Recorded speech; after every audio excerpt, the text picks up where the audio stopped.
Welcome to Tuesday's edition of Big Blue Kickoff Live, presented by Cadillac, the official luxury vehicle of the New York Football Giants. Thanks so much for joining us for the next hour. I'm Paul Dottino. He is Super Bowl champion Howard Cross, and we'll be here to talk Giants football as well as maybe some other NFL topics if you'd like to chime in on those as well. Our phone number is 201-939-4513. 201-939-4513. You can also go to Twitter and hit us up on #GiantsChat. And as a reminder, you can always find an archive of this show if you're not joining us live by going to the Giants mobile app and podcast platforms everywhere and at giants.com/podcast. He is at Howard Cross 87. I am at Giants WFAN. Howard, it is always good to see you. A bit sticky out there like Alabama weather right now. This is hot, like Curtis McGriff used to say, it's hot all over the world. There you go. Curtis McGriff. I haven't heard that name in a while. Yeah, that's one of my Bama guys. Big Curtis, man. He stopped the run real well up on that front line. He could stop anything. Yeah, he's a big man, Curtis McGriff.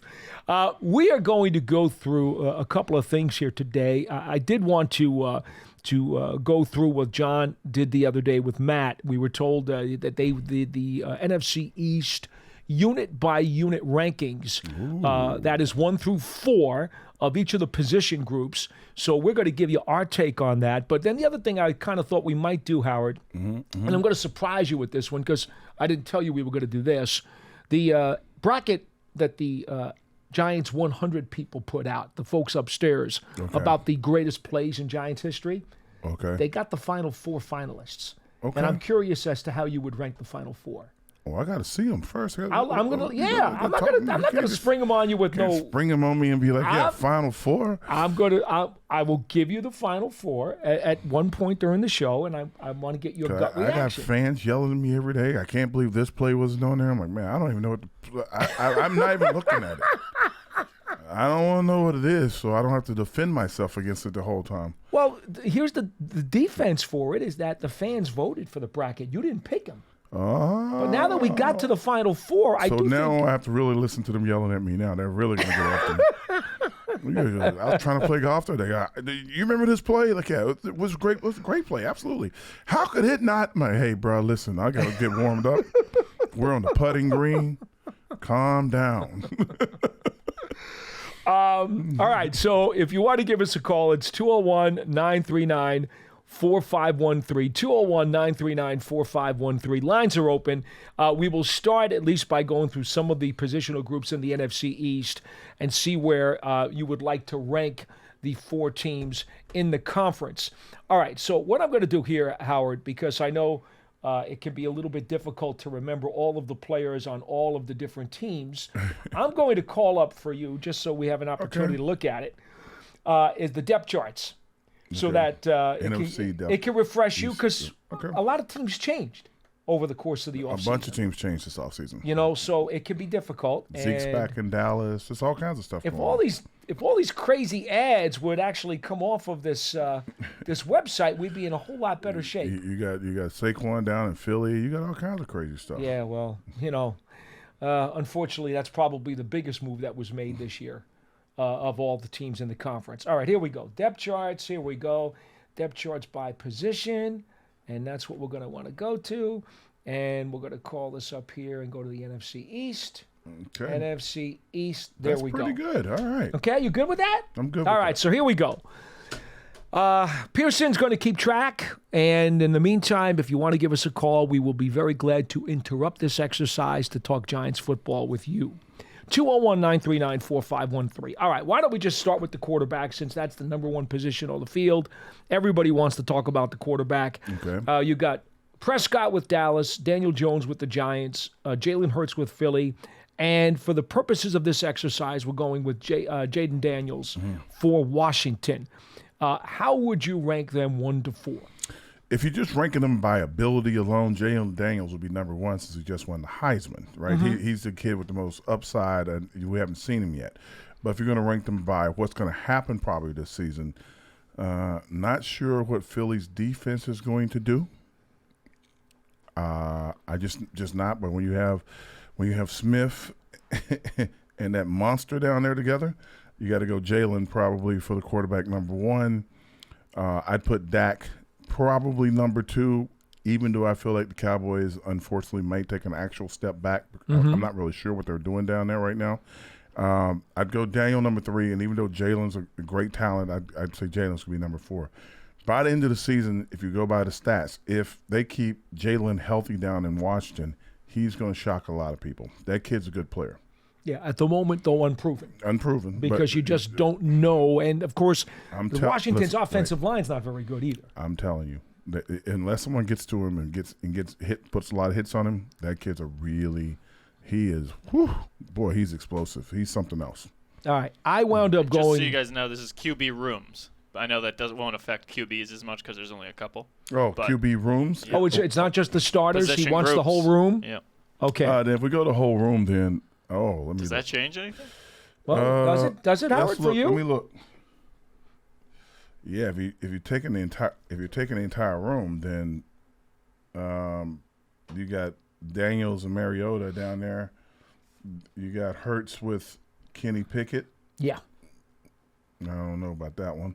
You got Jones with Drew Lock and DeVito. You got Prescott with Cooper Rush and Trey Lance. It doesn't really change a whole lot. So you're going to keep it. Right. And the reason why it doesn't change a whole lot because Prescott got Trey Lance, and that's probably the succession plan. They're trying to get Trey in there and Dak out, so they don't have to pay him like $200 million a week or something.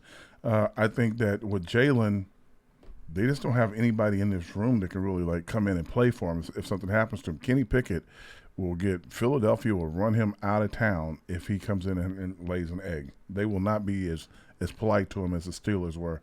Jalen has, Mariota backing him up, so that's kind of good, having somebody with some experience behind him. And Daniel's got, I'm going to say Tommy, I know Drew is the backup, but I know Tommy has the experience. He played, he knows the system, and he did well when he was in. So, you got 2 solid guys in that room right there. All right. I really wanted to go Prescott number 1, despite the fact that I'm not a huge fan. But when you look at the room in general, I have to go because I'm a Kenny Pickett fan, actually. Really? Yeah, I am. Well, we both know Mike Sullivan very well. I do know Mike very well. And Mike and I have had extensive conversations about Pickett, and I do think that there's a lot of upside there. Unfortunately, things in Pittsburgh just didn't work out well for him. Yeah. I hope he gets the chance at some point. I don't expect, unless Hurts gets hurt, that he'll get a chance in Philly. But if Hurts goes down, it almost totally changes the offense if Pickett's in there. It does. They're totally different. So, but for that reason, I will go Philadelphia, Dallas, Giants, and Washington in that order. Absolutely. Okay? That's my pick. You got that, Pearson?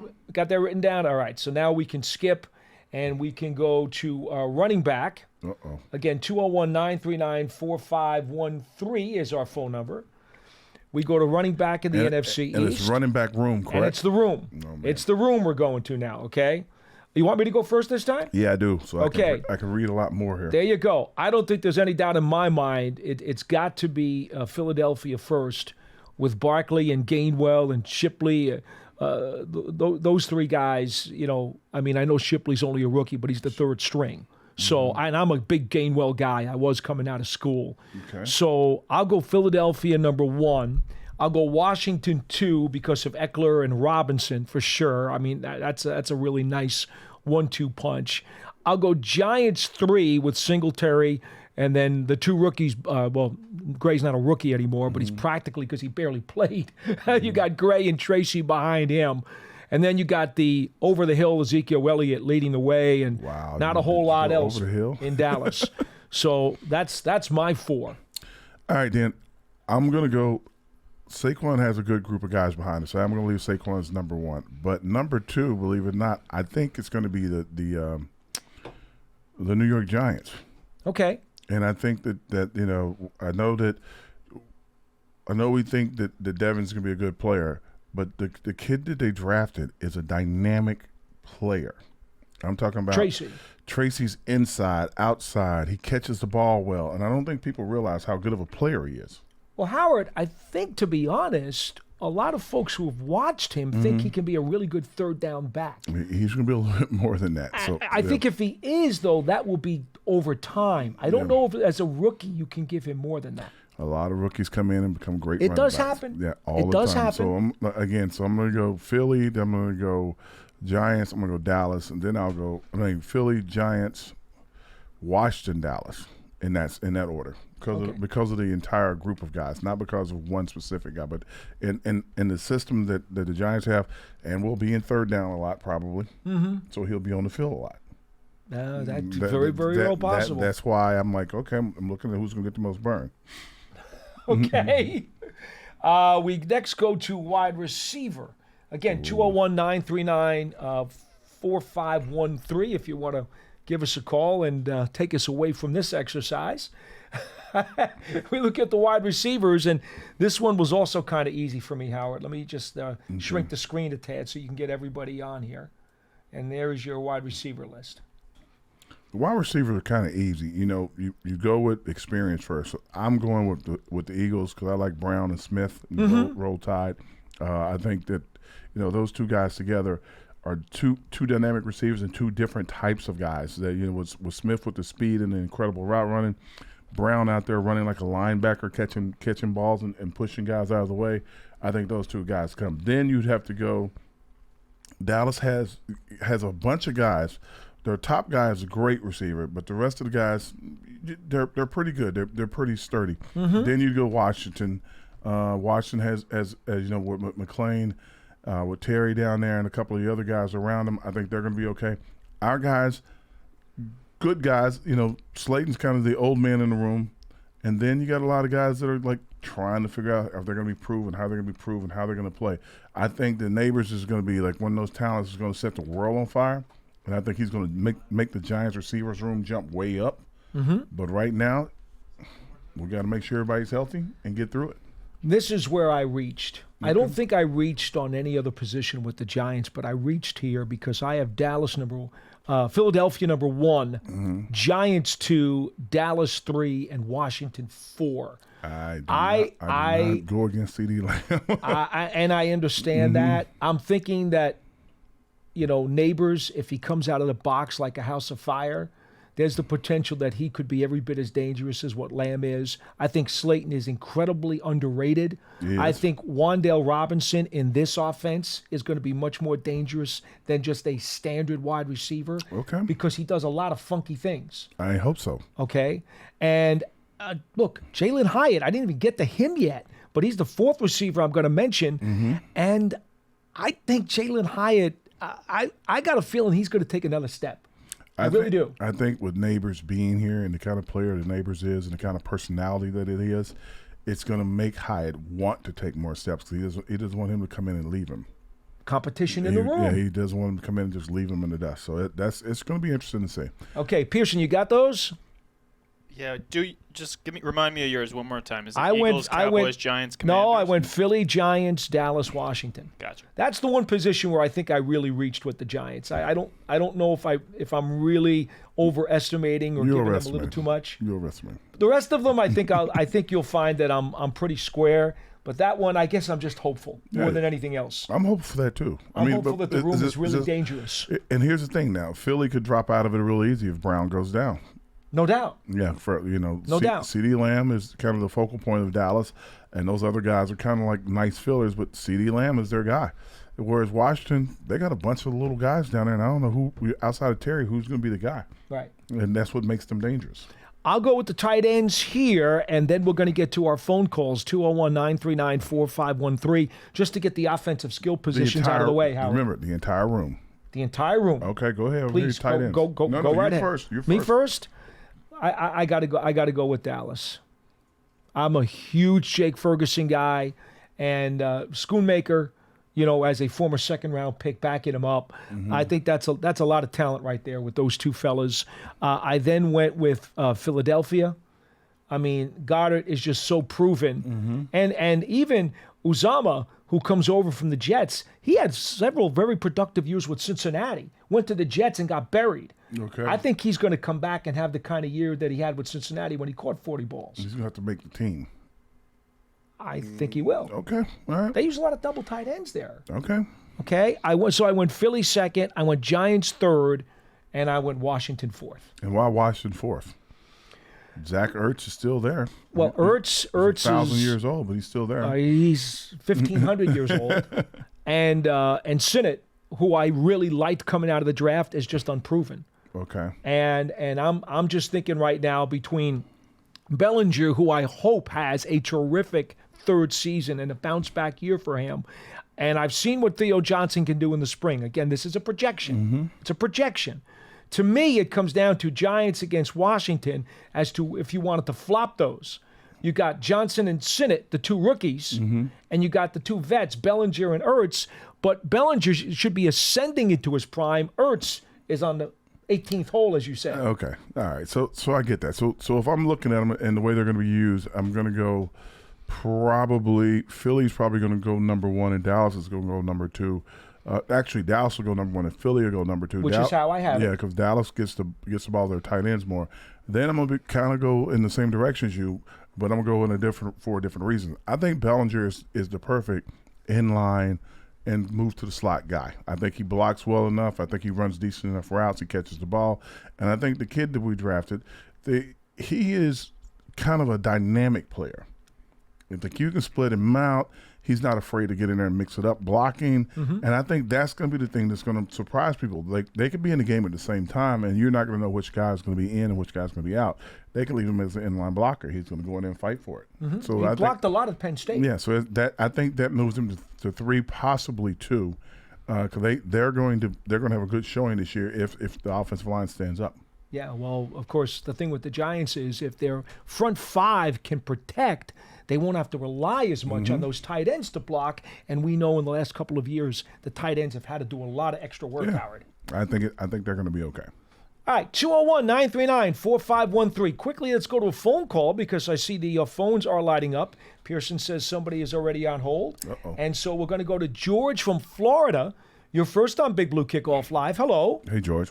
Okay, thanks, guys. How you doing? Very good. Very well. How are you? I'm doing well. Thanks for asking. Appreciate you taking my phone call. Yes, sir. I saw something recently that made me think that Joe Shane got a real bargain signing Daniel Jones at that $160 million contract, $40 million per year, based on Trevor Lawrence getting, I think it's $55 million a year for 4 years. Mm-hmm. Yeah, I think the chart that you saw, and Bob Papa put it up on his Twitter, and I think it came from Fox or CBS Sports. Okay. They compared the career passing stats of Trevor Lawrence and Daniel Jones, and their numbers are almost identical in all of the key passing categories. Within a digit or two changed. I mean, that's how ridiculous their numbers are, so close together. And then what Bob commented on was they didn't put any of the rushing stats there. And, of course, Daniel Jones blows away Trevor Lawrence by millenniums. It's not even a competition. And so Bob's point was, look at what everybody's saying about Trevor Lawrence, and then look at all the venom that is spewed at Daniel Jones. I think that the market dictates what guys are going to make. I don't think people realize that the market actually decides. And I think when Daniel was signing this contract, I was listening to people tell me, like, "Oh my God, they're paying him so much." I'm like, he's not getting anything. If he was getting something, it'd be a 5 on the number, not a 4. They're like, "How could you pay him that much?" I'm like, the salary cap's going up, everything's going up. The quarterbacks are going to make the most money. By paying him at this rate now, you're catching him at a discount. And they're like, "What are you talking about?" And now they're like, you were right. I'm like, well, you're a prisoner of the moment. I'm like looking down the road a little bit. That's how you look at it, and I have to understand it. Timing is everything. Yeah. I was being a little facetious when I said he got a discount. What I was really aiming at is that Jones takes all this criticism, and it seems to me that the analyst types think that Lawrence is great. And Paul, you brought up the rushing yards. I'm looking at a screen now. Trevor Lawrence's rushing yards were 964, and Jones's are 1,914. Passing yards 11,770 for Lawrence, 12,512 for Jones, almost identical. Interceptions, which was a big deal. Lawrence has 39 and Jones has 40. it just. I don't want to use the word fair. I don't like the word fair. I don't want to define what fair is because it's such a moving target. But I just think Jones gets a lot of criticism and Lawrence doesn't. And I don't say that Lawrence needs the criticism. I just think that Jones needs to be treated fairly. To use that word again. George, the perception becomes reality. And the perception that has been put forth by Jones's critics, a lot of those in the media and then a lot of those in the fan base, is that he is just dreadful. They can't help themselves, and they just want to beat this dead horse into the ground. And no, the truth is it's not fair. It's just not. Yeah. You just have to let the facts speak for themselves. Daniel Jones is not the best quarterback in this league, and he's not the worst. Exactly. I just think that, and for all fairness, you can't play without an offensive line. And I think you see that with Joe Burrow down there. Like, he's great, goes to a Super Bowl, getting beat up, and then all of a sudden he's out for a season. Now, you're like, oh, I hope Joe Burrow comes back. You should be hoping his offensive line comes back and gets together. So Daniel's kind of facing the same thing. He faces it, year in and year out. Hopefully this year they'll be able to, secure guys up front so he'll be okay. But if he doesn't, I would pull a hamstring. I really would. I would not let them guys hit me like that. All right, Howard, this one's a little bit more difficult. Again, 201-939-4513 if you'd like to give us a call. And certainly we're very willing to accept it. Going over the offensive lines. Are we going left tackle or we're going the entire room? Well, it's supposed to be the entire room. The problem is this depth chart only does by position. Okay. So I can only give you the tackles and then the guards and the centers. Let's go tackles first then. So, John wants it by full lines, by the full room. Right. I can't give you that depth chart, Howard, because it doesn't exist. So by this list right here, the Giants are leading with the tackles, even with Neal at tackle, because you got an All-Pro player at left tackle, first team All-Pro player at left tackle. I think after that, with Dallas they're going to be playing a rookie, I believe, and another kid. So that's kind of puts them down a little bit. I think Philly has good tackles. I kind of like their tackles.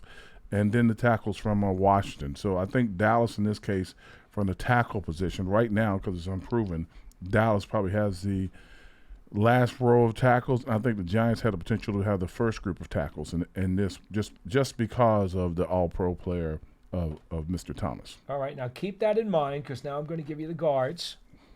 Because, again, John wants the whole room ranked. So here you go. There are your guards. Guards are a little difficult. I would go guards. I'd go put Dallas first because they were fourth in the first group. I'd put Philly second. Wait, I'd put Philly first, Dallas second. I would go to Giants third just because I'm not sure of the two guys from Washington. Okay. And then we will go to the center, which, of course, is easy because there's only one center on each of the lines. I hope you're keeping all this because I'm going to have a hard time. All right, there's your centers, Howard. Okay, the centers. Well,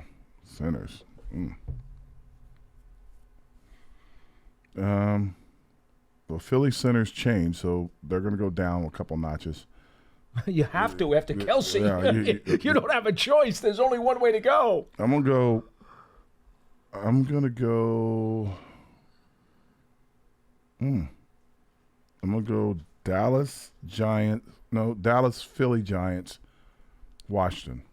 Okay, so my compilation for the offensive line grading, here you go, Pearson. I went Philadelphia, Dallas, Giants, Washington in that order. I don't know how my order ranks out. You'd have to average all mine out, subtract by 2, and divide by 4. But if I had to put all those guys together, I would say the tackles pushing everybody up to number 1. I think the Giants will be in 2 and 3 in the next 2 spots, so I'd have to rank them overall offensive line play. Philly number 1, Giants number 2, Dallas number 3, and Washington number 4. Okay, now we are going to go to defense. That's if they stay healthy. Yeah, well, that's always the key component, as we well know here in East Rutherford. I still think we should get like this gigantic can of Raid and spray the injury bug so that he can't come anywhere around here anymore. I think you should go back to my days. Beer and wings, everybody will be healthy. Is that the elixir? I think beer and wings. All this healthy eating grass and herbs and. What happened to an apple a day? Yeah, apple, nothing. Beer and wings. Beer and wings. Go on about your business. Okay, 201-939-4513 if you care to rescue us from this exercise. We'll go to the defensive tackles, Howard. I'll give you mine here in order. I went Washington, the Giants, Philadelphia, and Dallas. Oh, on defense, we had to go position by position. Okay. Well, right. we're going defensive tackle. We're allowed to go defensive tackle. Was he split them up between edge rushers and defensive tackles? I'm going to go Giants. We're all pro. Sexy Dexy. I'm going to go Philly. I'm going to go Washington, Philly, Dallas, and Washington. I think Philly's D tackles are pretty spectacular. But they can be when they're right. That's for sure. Commanders have good defensive tackles too, right? Yes, they do. I think they have. It's a good division I for think they have defensive tackles. okay D tackles. I'm not going to say they're pretty good. They can be great. Okay, we go to the edge rushers. Okay. Edge rushers, I went Giants, Dallas, Philadelphia, and Washington. Giants because of the acquisition of Brian Burns to pair with Kayvon Thibodeau. Does Dallas have? I'd go Dallas because you got to block that number 11 kid. I'd go. See, for me, DeMarcus Lawrence is a little long in the tooth. That's true, but Parsons creates so much havoc. I know that it lets a lot of other guys free. And they move him around. Even though he's an edge rusher, they move him around. He rushes slightly inside, slightly outside. So I would go Giants because we have two disruptors now instead of one. Then I'd go. I don't know if I can put Philly in there before Washington. We're looking at the front too.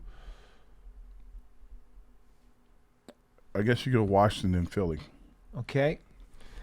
Got a phone call, so why don't we head over to the Paul, the can you give me your order right? Yeah, I had Giants, Dallas, Philly, Washington. All right, Jeff in Maine, you're on line one. You're next on BBKL. Hello. Oh, hey, afternoon, gentlemen. Good Hi, afternoon. Jeff. How are we doing? Good. I agree with pretty much all your picks, even though some of them are slightly different. But I'd like to talk about the running back room for a minute. Yeah. And I think with the new rules, you really need your running back to be able to return kicks. And that's why I'm really happy with three pickups that Joe Shane made, Singletary, of course, and also Tracy and even Turbo Miller. And the thing with Singletary is that I think, and also all three of those guys will be great on screens. And that's another weak spot that I'd like to see improve. But I think Singletary will be like almost unstoppable on kickoffs. He's 5'7", 203. I think tackling him will be like tackling a bowling ball.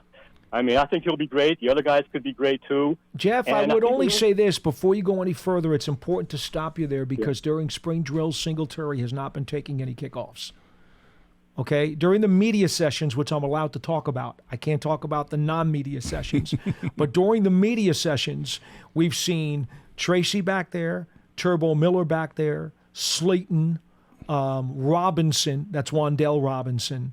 Those are the guys we've really seen back there on kickoff return. And, I'm just saying that Singletary, I think he may have taken a few one day. But in theory, if he's going to be your lead back or the guy that's, I know there's going to be a running back room by committee, but if he's going to be your guy that's, you don't want him doing that. You don't want him doing that. No.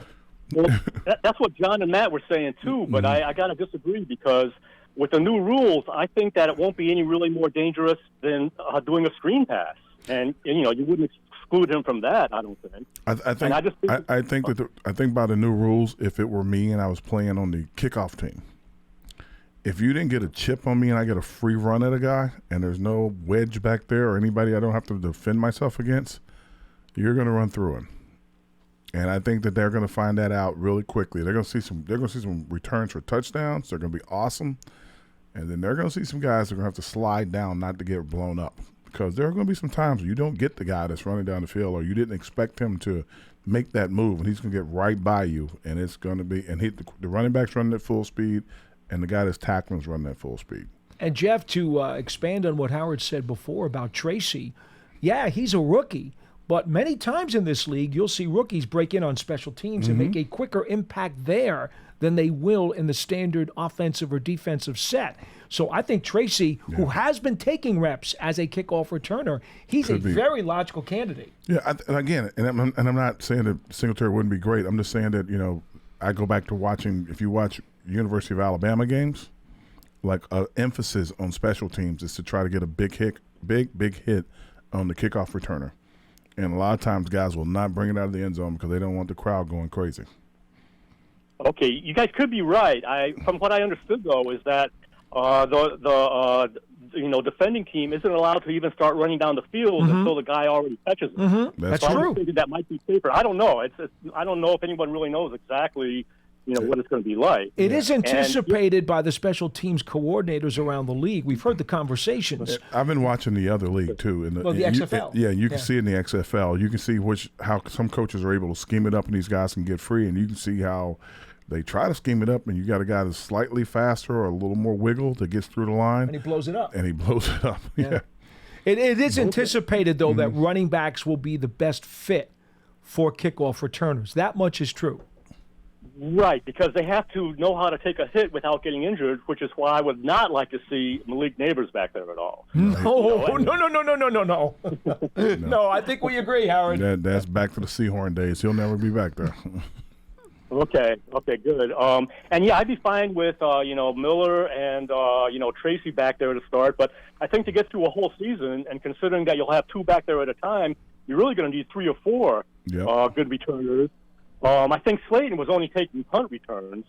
And as far as the punt returner goes, I agree with you. He was taking kickoff returns this spring. Again, I gave you the list of guys who were practicing at the kickoff return this spring during the open media sessions. That doesn't mean that those will be the guys in August or September. No. It doesn't mean that. Okay. But those were guys they were given shots to. I believe also, Isaiah McKenzie. Isaiah McKenzie, yeah. Okay. But I think Robinson will be a good kick returner, too. And lost my train of thought there. But anyway, I'm excited about the running backs. And so that was the only point I wanted to make. So I appreciate it. Great show. We appreciate the call, Jeff. Thank you so much.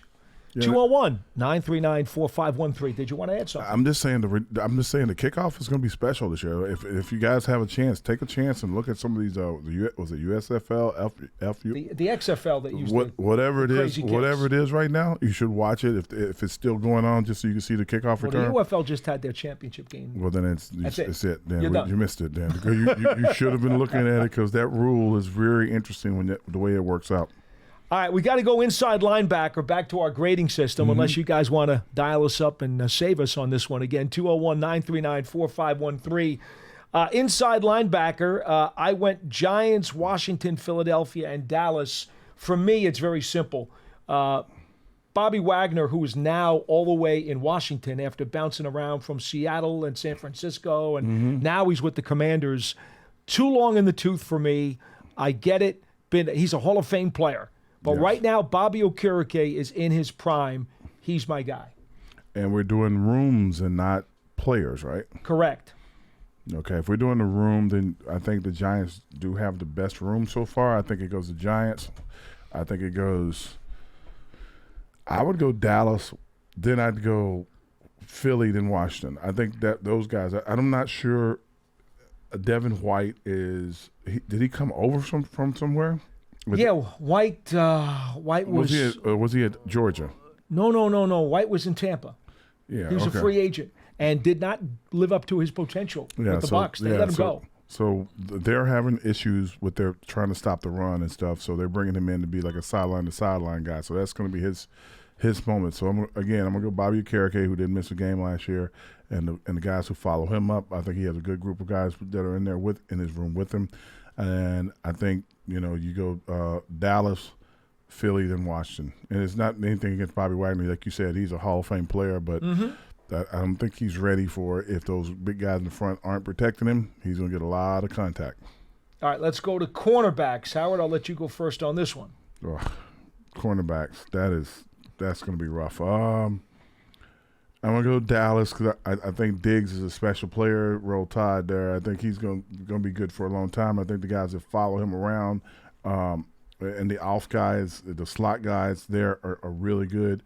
Then I'm probably going to have to go possibly it's going to be between the Giants and Washington. I'm going to lean towards the Giants. I think Cordell Flott's going to make a huge step forward this year, along with Banks. Banks is, already proven to be great. I think they got a lot of guys they brought in to play that slot guy, as McLeod and some other guys. I think the Giants have a really talented room next to Dallas's. And then at the end, I don't know what's going on with Philly's secondary. So I'd like to say they were going to be better, but I'm going to go Washington then Philly. Darius Slay.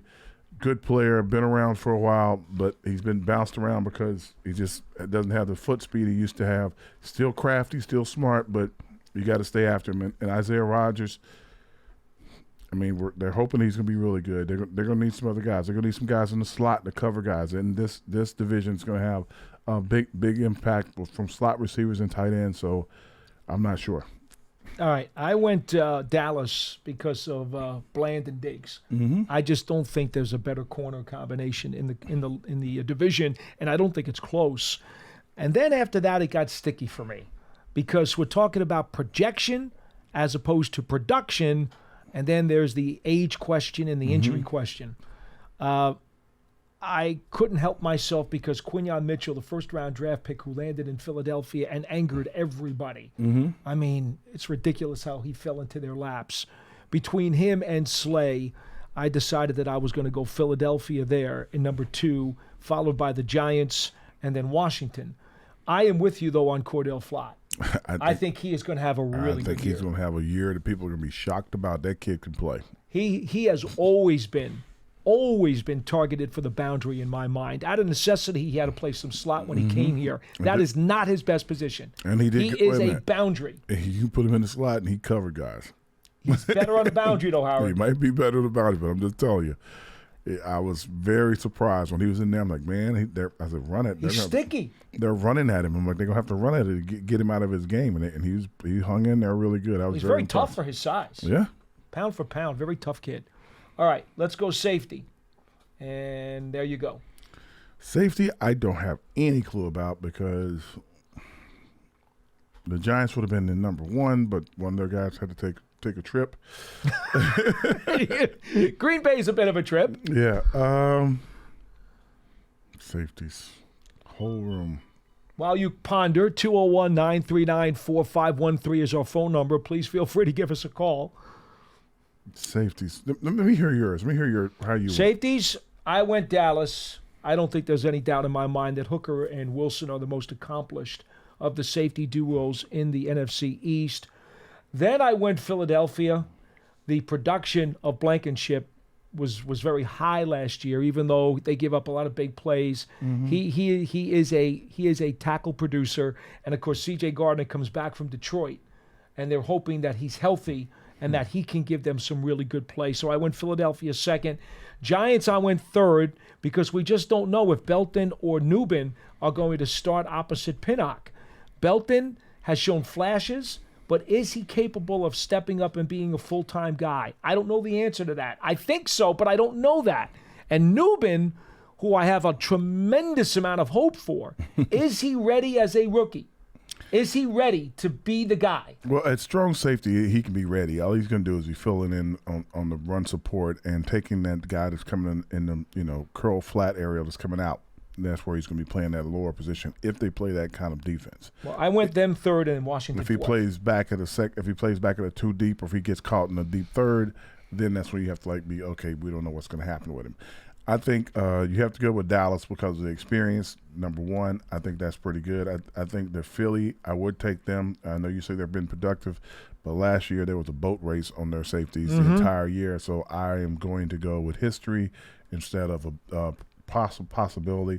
Washington's an interesting group, I think, because of, it depends on their front. Their secondary plays great, but they don't play as good when their front's getting gashed a little bit. So if it was me, I would go Dallas, Washington, Giants, Philly. And the only reason, again, nothing against Philly in the least bit. I know we don't like them because they're Philadelphia, but they were getting boat raced at the end of the year, and I don't know what that was about. All right, now, special teams. Problem is here, again, the depth chart does not give you all the specials at once. So I guess we'll go return guy. How are we going to do special teams? I don't know how, but he asked for special teams. A lot of those guys are going to be rookies. I know. You know what? You can put an emphasis on kickers and punters. I'm just going to give you – I'll give you Dallas, Giants, Philly, Washington. That's my 4. I don't know how the heck you're going to break this down. Who are the Giants' kicker? Well, it's going to be Gano. Oh, yeah? He's been kicking in the spring. Okay. I didn't Not doing everything, but doing a share. They're pulling him back on purpose. Well, then he's number 1. Who's the punter for – who's the best punter in our division? See what I mean? That's a good question. I don't know who. I don't know who. Because it depends on what you grade the punter on. Are you grading him on hang time? Are you grading him on accuracy? I'm grading him on. What are you grading him on? I'm grading him on accuracy and how many balls they get down inside of a certain position.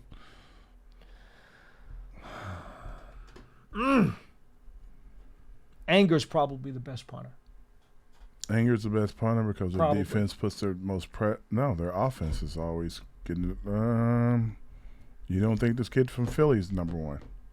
Man, I think Anger's the best punter in the division. Okay, so I'm gonna go Giants number 1 kicker. I'm gonna say I'll give Giants number 2 a punter. The returners, I don't know who they are. So I'm gonna say the way I would rank it, I'd go Dallas, Giants, Philly, Washington. All right. That's how I would do it. The return guys could be anybody because you don't even know what school they came from. I'll just have you look at the place kickers, and then you can make your. The place kickers are the kickers. There's your place kickers. Well, your field goal kickers. Yeah, it's Gano. Gano's kicking off. He's a kicker. Right, but who are your others? You got to give me the rest of them in order. Oh. The Cowboys kicker did well last year. Yeah, Elliott. If you don't know what Gano is going to do coming off of his injury, Elliott would be the pick for Philadelphia. He said Cowboys, you said Eagles. I'm going to go Gano first. I'm going to go Washington second because they aren't going to score any points, so you're doing place kicker. Then I have to go Philadelphia, and then Dallas will be last. And the only reason I'm doing it in that order because I'm thinking of who's going to get the most use. And I'm not saying that Gano's going to have the most use, but I trust him the most out of the group. All right, so do you have your compilation that Pearson can put down for special teams? But I already told him what they were. I told him, I said they're going to be – all right. It was Dallas, Giants, Philly, Washington. And you got mine, Pearson? Yep. All right. Coaching staff. Well, I don't need to call up a coaching staff thing. I'm telling you now, I would think coaching staff, just based on proven track record – okay, and the length and the substance of the resumes, as much as I would not want to say this, Dallas, Philadelphia, Giants, Washington.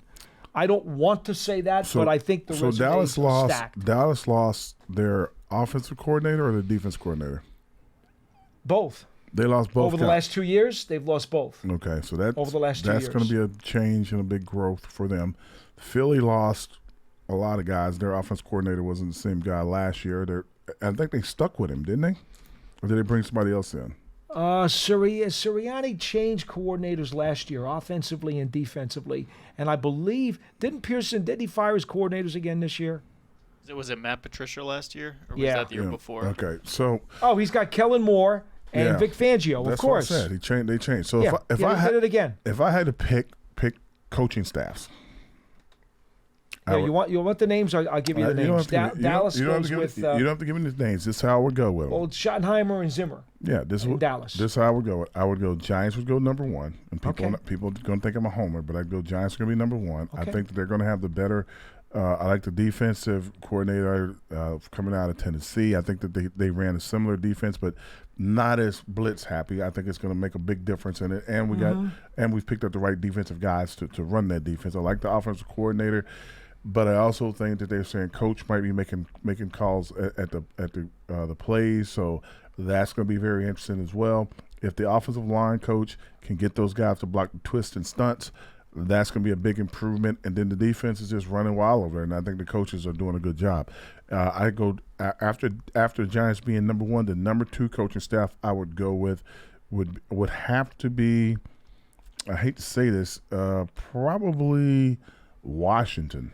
And the only reason I'm saying that's Kingsbury and Witt are the two coordinators. And the reason why I'm saying Washington is because, both Dallas and Philly had some late season turmoil. They didn't the Giants had to work through it the entire season. It was tough the whole season. Those guys stuck together and they were trying to win. They fought through the season. They won some games late in the year. Dallas and Philly didn't. Dallas and Philly kind of slumped off. Even though they both went to the playoffs, they didn't look good at the end of the year, and they had to change coordinators. There's hangover from that. There's a lot of hangover from that. I'm saying Washington because when you get a brand new staff, everybody's happy.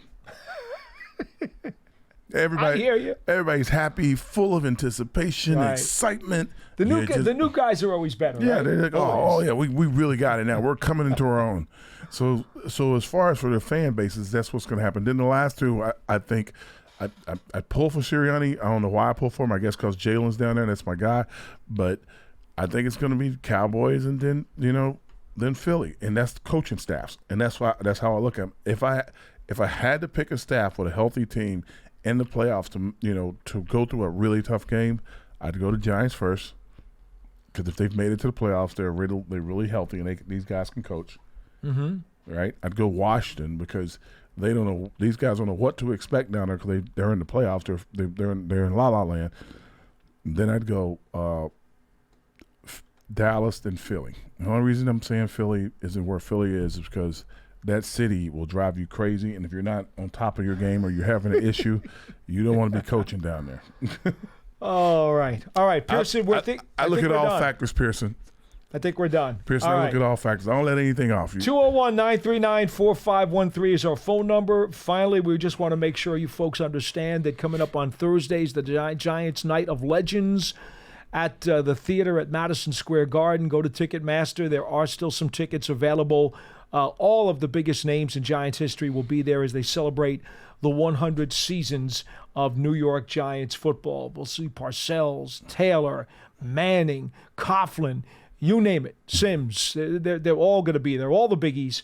And we certainly hope to have a tremendous time that night over at the Garden. Remember, also, Giants season ticket memberships for the 2024 season are available. To learn more about exclusive member benefits, visit giants.com/tickets. The Giants Huddle podcast is also up, as it always is. Brian Baldinger, I believe, is the newest one. Mm-hmm. That one features all kinds of long-form interviews with Giants and NFL personnel. Go to giants.com/podcasts or subscribe on your favorite podcast platforms. And Giants TV has all kinds of highlights and clips. It is on free. It is free on the internet on Apple TV, Roku, Amazon Fire TV, and the Giants mobile app. All right, 201-939-4513 in our last 10 minutes of the program. Howard, I want to get your take. The four greatest, now it's been determined. Here's the vote. Vote for your greatest moment in Giants history. Greatest moment. It's called the greatest moment. Not the greatest play, but greatest moment. Greatest moment, and 4 plays became, as a result of the brackets that the fans voted on, these are the 4 plays that became the greatest moment for the final round of voting, which is right now up on Giants.com. Just tell me the plays. The plays are the catch. Odell Beckham's catch against Dallas, which went worldwide, as viral as could be. Eli to Mario Manningham Super Bowl. in the second Super Bowl against the Patriots down the sideline, which set up the game-winning touchdown. Okay. The first Super Bowl against the Patriots, the Manning escape to David Tyree helmet catch. Okay. And then the other one is Victor Cruz's 99-yard catch and run against the Jets during that 2007 Super Bowl season that propelled the Giants on a tremendous postseason run as they defeated their arch rivals from the other side of the stadium. And I'm not going to make fun of this list. I'm not. But this is not an age-appropriate list. There's nobody above 30 years old that voted for this. Not one person. Are all the 30-year-olds like they vote like 1,000 times or something? Like, what is going on? Well, they probably hit multiple times on their phone. That's why, right? The ADD's kicking in. They keep clicking. I got it. So would you care to make a ranking of these 4 players? If you had to make a ranking of these 4 plays, and this is why you'd rank them, you'd go Mario Manningham, great play, and Tyree. Those 2 plays were game-changing plays in Super Bowls. In winning Super Bowls, I might also add. Exactly, in winning Super Bowls. Tyree's play is just it's the end of a great play because Eli's doing the escape artist route, getting the ball off, so that would rank number 1. The Manningham on the sideline is definitely number 2 because of the way that came off, needed play, couldn't have been any more. The toe drag swag was in full effect, and then the Victor Cruz play is a great play, but the influence of it, the quote unquote starting the salsa, it was like a big thing. And well, he started the salsa in Philadelphia a few years earlier. Yeah, but this was the game against the Jets that started that team on its run to winning a Super Bowl. And then Odell's only 4th because the significance of it wasn't as great, but the effect of it was incredible. Yes. Right now, if this was like, and this is what he was like all the time. But it wasn't like it didn't lead to a championship season. Like here, you got three games. It didn't even lead to a victory that night. I know the Giants lost the game. It was a great play, but like that was like back in the early. How long ago have we been since we beat Dallas run kind of moment? And so great play, great player. Always wishing him the most because he really had a heart for the game and still love that kid to this day. But his play would go 4th. I happen to agree with you on all 4. For all reasons that you stated, that's how I would rank these 4 plays. Based on the significance and the context of the plays, it's a different question if you simply talk about the best play without context.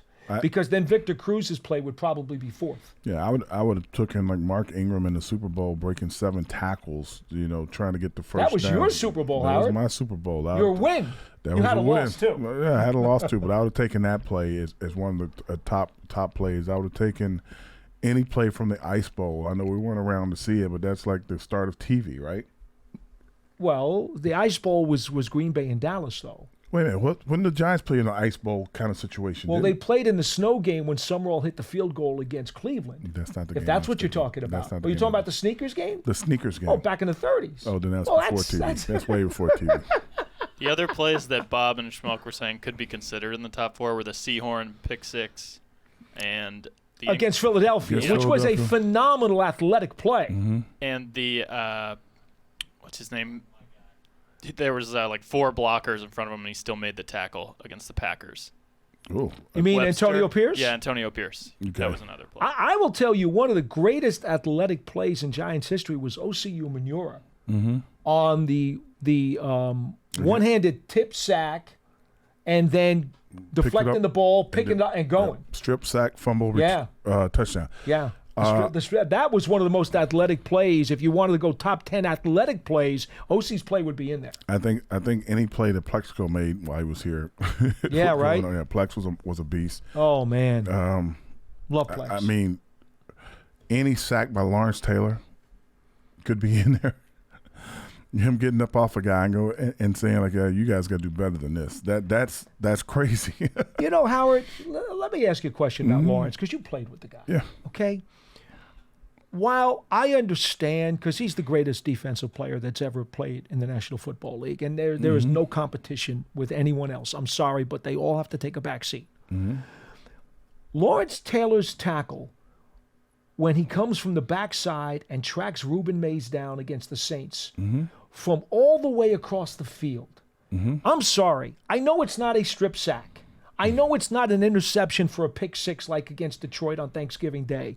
But that play against Reuben Mays, I'm sorry, it is one of the most impressive plays that a human being could make because of the traffic he had to navigate, the distance that he had to go, and then come from behind him. I saw them tie Lawrence's arm to his side. In New Orleans. He went in What- and made a sack. They paper clips, scotch tape, staples. So to me, that like the mean- fans don't really get to see that. But when they're tying his arm to his side, and they're like, he goes, "Get me back in the game." I'm like, are they seriously gonna put him in the game? He goes and makes a sack. I guess That's put that him in the primetime game. Yeah. So like Jeff Rutledge game, I believe. So you gotta you gotta like I'm telling you, you gotta watch that. When I tell kids, they're like, "Oh, Michael Parsons," I'm like, "There's No. nobody. Watch that game. There's nobody like him." I remember there was when nobody. LT retired. I remember talking to Parcells. I did a sit down with Bill. We had lunch, and I was doing a special on Lawrence Taylor for the radio. And Bill and I sat down and taped a segment together. And we both agreed, without question, that game in New Orleans in the Superdome, that nighttime primetime game when Lawrence had that harness and he was playing with one arm and he had like 3 sacks, a couple of forced fumbles, absolutely dominated the game with one arm. When you don't have an answer for a guy, you don't have an answer. That's the trademark Lawrence Taylor game. That if you need to tell anybody in 100 years from now what was Lawrence Taylor, that's the game you show. Yeah, I mean he was phenomenal. As Bill said to me, he willed that game on his own. He willed that game to victory. As dominant, or probably even more dominant than Reggie White, and Reggie White was like a monster. It was just incredible. So yeah, it was crazy. You know what, Howard? It's funny. You got to see him in practice too when he come out in sandals sometimes. I got it. It's like 90 degrees today, and I know when Lawrence used to show up in a scuba suit and shoulder pads, I'm like, is this dude crazy? No, they're telling us to hydrate. He's wearing a scuba suit. What is he doing? He goes, I got to cut back some weight. I'm like, you're gonna die. Yeah, whatever. So yeah, he was a great dude. Still is a great person. One time I was talking to Jumbo Elliott a few years back, and Jumbo and I were reminiscing about Parcells and Lamar Leachman and some of the other coaches on that staff. And I said, Jumbo, you remember when in 2-a-days Bill would tell you to get your ass back on the practice field because Lawrence had no one else to practice against who could push him. And you used to have to do both ends of the 2-a-days. And Jumbo said, oh, I absolutely remember those days. I remember it's stuff like don't catch him before he falls. He's not hurt. The good old days. Oh my goodness. All right, folks, that'll do it for today's edition of Big Blue Kickoff Live. We are here every weekday from 12:30 p.m. to 1:30 in the afternoon. Jot down the number 201-939-4513. Always give us a call. We're very glad to take it and enjoy talking Giants football with you for 1 hour. Once again, a reminder, the Night of Legends at the theater at Madison Square Garden coming up on Thursday night. There are still some tickets available on Ticketmaster. We hope to see you there. That'll do it for Howard Cross. I'm Paul Dottino. We'll catch you next time on Big Blue Kickoff Live, presented by Cadillac, the official luxury vehicle of the New York Football Giants. So long, everybody.